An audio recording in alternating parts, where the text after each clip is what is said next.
Isn't it wonderful that in Scripture not a single person is without a name? Before God, everyone has a calling to be a single individual human being. Now, of course, we are all familiar with it because we have things that are signed by individuals. We admire individuals. I'm not into admiring sports people, but you know, there is such a thing as a Michelangelo, and there's such a thing as a diesel engine, and there's such a thing as, go down the line, certain medical processes, certain laws attached to certain judges that used them so well and made judgments that applied the law so carefully, precisely because out of our Jewish Christian perspective, the individual is of utter importance because he is made in the image of God and he and she will exist forever as a human being.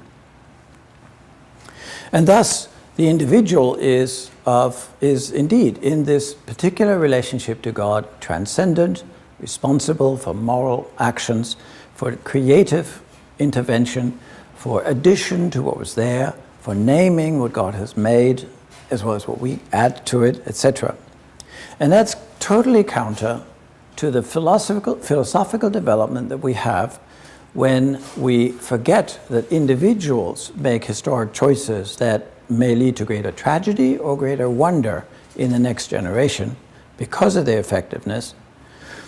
When that is replaced by the notion of some kind of historic momentum in which the individual becomes merely the means of production, or the means to an end, where the end is so significant as the only significant thing.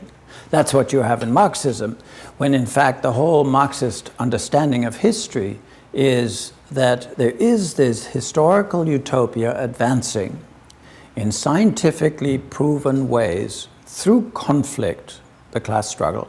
But through conflict, the final conflict is the thesis produces an antithesis, which then comes together as a new synthesis, which becomes a thesis to which there's a reaction.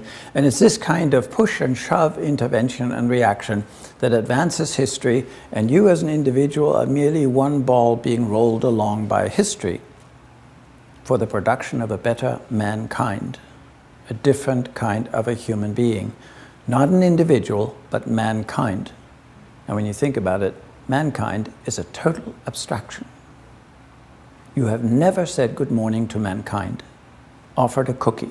Mankind doesn't exist as such. What exists is, since last week, 7 billion individual human beings. That's the scriptural outlook, but more than that, that's how we relate to each other as well. We don't have such a thing as a universal called mankind. What we have is individual human beings. And we're responsible for individual human beings. We're not responsible for mankind.